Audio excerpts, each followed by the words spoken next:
আসসালামু আলাইকুম, কেমন আছেন সবাই? আশা করি ভালো আছেন। ডিয়ার সাবস্ক্রাইবার, আমার স্ক্রিনের দিকে লক্ষ্য করুন, এখানে একটি সার্কেল প্যাটার্ন আছে বা ফ্রিলের প্যাটার্ন আছে।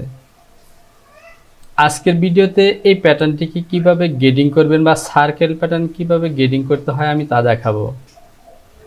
এছাড়া আমার ইতিপূর্বে একটি সার্কেল প্যাটার্নের ভিডিও আপলোড করেছি, যেখানে সাবস্ক্রাইবাররা কমেন্টস করেছেন যেন আমি প্যাটার্নটিকে কিভাবে গেডিং করতে হয় তা নিয়ে একটি ভিডিও তৈরি করি। তো প্যাটার্নটিকে গেডিং করার জন্য আমরা চলে যাব F6, এখান থেকে কন্ট্রোল। তো তার আগে আমাকে এখান থেকে মেজারমেন্টটি দেখে নিতে হবে। এ হলো আমার জয়েন সাইটের মেজারমেন্ট। ধরুন এই প্যাটার্নটিতে মেজারমেন্ট আছে 38।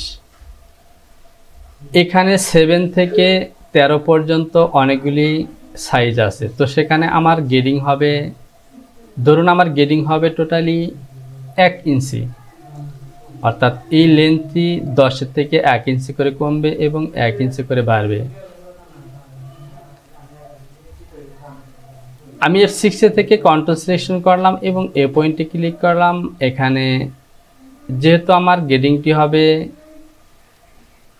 এখান থেকে লেন্থের দিকে, সুতরাং এ পয়েন্টে আমি মান বসাবো 100টা। পয়েন্ট 100টা না, যেহেতু 1 ইঞ্চি গেডিং হবে আমি 100টাই দিলাম।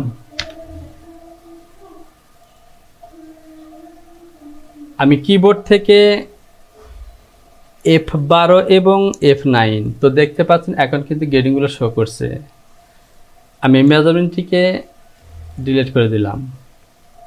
রিড টু এক্স দিয়ে এ পয়েন্টের গেডিং পয়েন্টগুলো এখানে কপি করে দিলাম। একইভাবে এখান থেকে কপি করে এখানে দিয়ে দেব। তো আমার গেডিংয়ের মানটি কিন্তু উল্টে গেছে, আমাকে এখানে মাইনাস দিতে হবে। আমি ওয়াই সিম দিয়ে এ পয়েন্টে ক্লিক করব। তো এবার দেখতে পাচ্ছেন ওকে। এবার যদি আমি স্প্রেডশিটটি ওপেন করি এবং এখানে গেডিংয়ের মানগুলো শো করব, লেন্থ ইউনিট সাইজগুলো সিলেকশন করাই আছে, আমি এখান থেকে এভাবে ক্লিক করব। তো যেহেতু আমার সফটওয়্যারটি একদমই নতুন ইনস্টল করেছি, সুতরাং এখান থেকে আমাকে কিছু সেটিং করে নিতে হবে। আমাকে যেতে হবে কনফিগার, এখান থেকে লেন্থ ইউনিট এবং সিম। তো আপাতত এই দুটিকে আমি টিক দিলাম। আমি এখান থেকে আবার শো করি, আমি এখান থেকে এমটি,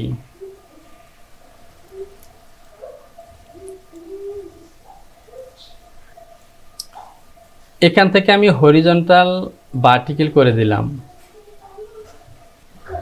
এবার যদি খেয়াল করেন তাহলে এখানে দেখতে পাচ্ছেন আমাদের গেডিংগুলো কিন্তু এখানে শো করছে, লেন্থের গেডিংগুলো শো করছে। তো বেসিক সাইজটি হলো 10, 38, 37, 36 এবং 36।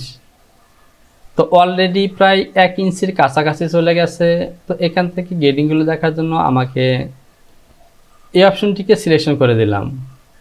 এবার গেডিং মানগুলো দেখা যাচ্ছে। তো লক্ষ্য করুন এখান থেকে 3-4 গেডিং অলরেডি হয়ে গেছে।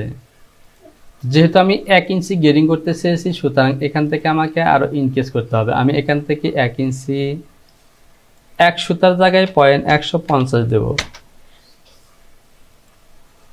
রিড টু এক্স দিয়ে এখান থেকে এ পয়েন্টে দিয়ে দিলাম, আবারও ওয়াই সিম দিয়ে এই মানটিকে ঘুরিয়ে দিলাম, রিড টু এক্স এবং কপি করে দিলাম। তো এখান থেকে দেখতে পাচ্ছেন আমার গেডিংতে 1 ইঞ্চির কাছাকাছি হয়ে গেছে।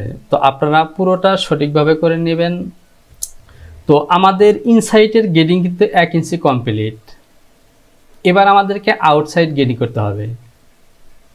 তো আউটসাইড গেডিং করার জন্য আমাদের গেডিং, ধরুন আমরা লেন্থের গেডিং করব, যেহেতু এ পাশে একদমই কম, এখানে আমরা গেডিং করব অনলি, এ পাশে গেডিং করব আমরা 14 এবং এখানে গেডিং করব 100টা। তো এখানে কিন্তু আমার পয়েন্ট 150 গেডিং করাই আছে, সুতরাং আমি F6 থেকে প্যাকিং সিলেকশন করব এবং এ পয়েন্টে ক্লিক করব। কন্ট্রোল দিয়ে যদি আমি এখানে ক্লিক করি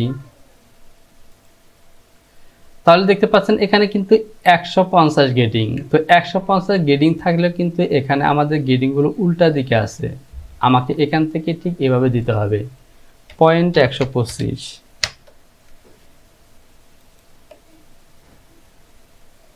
একইভাবে এখানেও কিন্তু 0 হয়ে আছে, সুতরাং আমি কন্ট্রোল দিয়ে এখানে ক্লিক করব এবং এখানে আমাদের গেটিং হবে, আমি বলেছি 0.25 অর্থাৎ অন্তর করে। এবার যদি আমি প্যাকিংটিকে ছেড়ে দিই তো দেখতে পাচ্ছেন আমার এই দুটি পয়েন্টে গেটিং হয়ে গেছে, এখানে গেটিং হয়নি। আমি কন্ট্রোল দিয়ে নয়, আমি গ্যাপও সিলেকশন করব এবং এখান থেকে এখানে চলে আসব। যেহেতু আমার সিলেকশন করা ছিল এই কারণে এমন হয়েছে, আমি গ্যাপও দিয়ে এই পয়েন্টে ক্লিক করে এই পয়েন্টে ক্লিক করব। তো প্রিয় ব্যাপারে এভাবে হচ্ছে না, যেহেতু আমার এটি হলো মিডল লাইন। আমি এই পয়েন্টে ক্লিক করব এবং এখান থেকে গেটিং দেব মাইনাস, আমি এখানে দিয়েছি 1.4, এখানে একটু কম দেব -0.188। অথবা আমার গেটিংটা একটু রং হয়েছে, আমি ব্যাগে আসলাম, আমি প্যাকিং দিয়ে এই পয়েন্টে ক্লিক করব। এবার কন্ট্রোল দিয়ে এখানে ক্লিক করব এবং গেটিং দেব -0.188। এবার যদি আমরা প্যাকিংটিকে ছেড়ে দিই তাহলে দেখতে পাচ্ছেন আমার গেটিংগুলো ওকে। একদমই সিম্পল ইজি এই সার্কেল প্যাটার্ন গেটিং করা। তো প্রিয় ব্যাপার, আমি আর ভিডিওটিকে লং করতে চাচ্ছি না, এখানে শেষ করলাম। যদি আপনার কোথাও বুঝতে সমস্যা হয় তাহলে অবশ্যই কমেন্ট বক্সে কমেন্টস করে জানাবেন। সে সাথে ভিডিওতে লাইক করুন, কমেন্টস করুন এবং বন্ধুদের কাছে শেয়ার করে এই সার্কেল প্যাটার্ন কীভাবে গেটিং করতে হয় তাদেরকেও শেখার সুযোগ করে দিন। আবারও চলে আসবো নতুন কোনো ভিডিও টিউটোরিয়াল নিয়ে। সে পর্যন্ত ভালো থাকুন। আল্লাহ হাফেজ।